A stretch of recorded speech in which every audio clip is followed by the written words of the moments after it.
Hey guys, what's up? It's Available for you, and today we are doing a video that is completely opposite of my channel name, and that is Microsoft. I'm going to be going over what I like and what I don't like about Windows Phone 7, and this is Windows Phone 7.5 running on it. As you can see by that, I can do that, but this is going to be a somewhat short video, I think, but basically there's good things and bad things about Windows Phone 7, obviously, because no operating system is perfect, but I'm just going to go over those. So, to start off with my likes, I like the devices, and something I like about that is there aren't a whole lot of devices to choose from, which means that it's not updated regularly, so I don't have a lot of phones to choose from, because I don't really like having to worry about getting the newest thing and whatnot, and it just makes it simpler. And all the phones are pretty much the same, besides a little bit of a difference, screen size and whatnot. But yeah, one thing I don't like about the devices, and this is kind of just like a few devices, because I know the Quantum has a physical button, but I don't like the touch sensitive buttons, because it kind of, it doesn't work like at night if you're watching a YouTube video. Obviously, the light's going to be off when you're watching a YouTube video and you hit one of these and you have to restart your video, or it interrupts something you're doing. It's just not, I don't like it. Because, if these stayed on, which, it would drain the battery life a little bit, but I would like it a little bit more. But yeah. So, next would be just the layout of everything. I like that it's just all in one place, like the iPhone. Along with the just home screen, I like the live tiles because it says, if I have 4 updates I need to do in the marketplace, it's right there. So it's there, and then the live tiles, like if you see this, Newegg live tile right there. It's really nice because it shows me one of their deals of the days, and it's really nice because it's just right there. I don't have to click on the icon to see what it is. Because on iPhone you can't really see, on the home screen what your newest tweet was or your newest message was, unless you slide down, which isn't really, it's not the same thing as just do that and you're good and you can see it. One thing that I think most people don't really use a lot on Windows Phone 7 is Microsoft Tell Me, which is their voice assistant.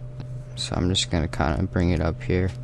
And I'm gonna say, I'm gonna ask it for the weather. Weather in San Diego, California. Okay, so you can see that it brings it up using Bing, and it's pretty accurate. Just you have to speak, clearly, which is how Siri is too.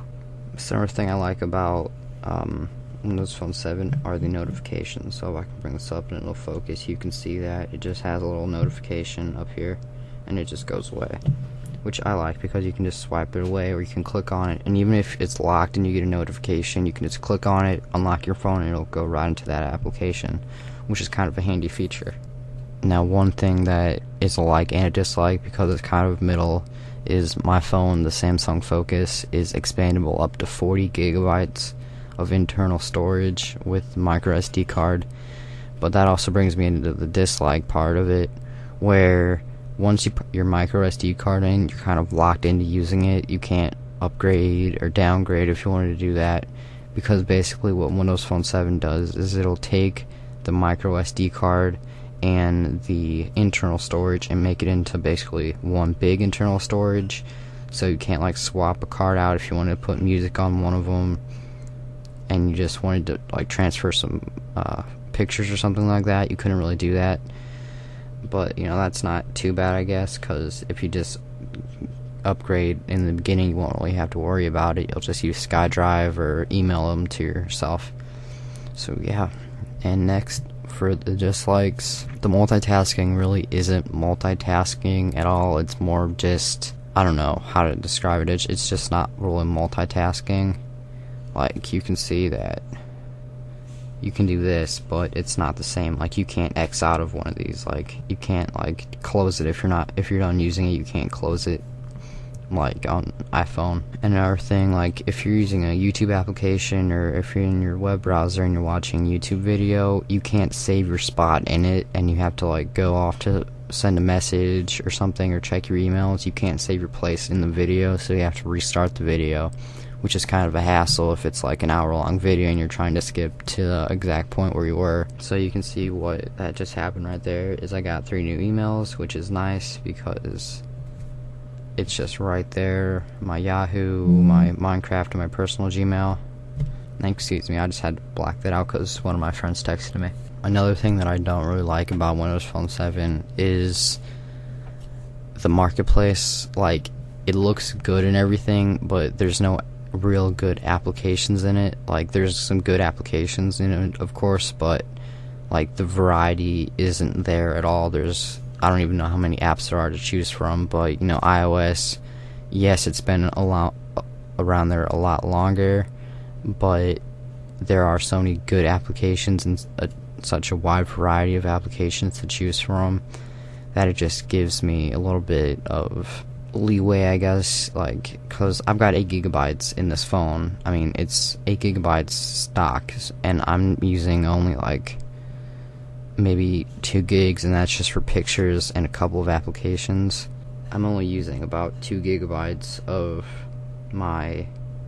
the total 7, well actually 8 gigabytes, so it's not really using it to its fullest advantage. Now, a final question would probably be, will I stick with Windows Phone 7 and just move up to Windows Phone 8, or will I just keep this phone and go to Windows Phone 7.8, or will I just switch to a different operating system like Android or iOS? And that would be, I don't know, because I have been thinking about going back to iOS and just buying a new iPhone once it comes out, because it is very likely that there will be substantial upgrades to the current iPhone to make it better, like a bigger screen, a faster processor, like usual, different form factor. So that's always there. Or I might pick up like a Galaxy Nexus device or something, you know, whatever I'm feeling like, whatever comes out. I mean, I do like Windows Phone 8, but most of the newer features I wouldn't really be using, like the near field technology for like making payments. I mean, I wouldn't really use that. I can just, you know, get out some money if I wanted to make a purchase or something. So that's not really necessary. Okay guys, so that's about it. This is our developer for you. If you'd like to share your opinion with me or anyone else, go ahead and just leave it in the comment section below. I'll make sure to reply if it's something worth replying to. Like this video if you like it, subscribe above so you can be notified when I post new videos. I know I haven't been posting a whole lot of videos lately, but that was because I was on vacation and I was out of town for vacations, so I was really feeling like I should have to make videos while I was out of town, because I really didn't want to bring my camera or anything like that. So yep, thanks for watching. This is our developer for you. Peace.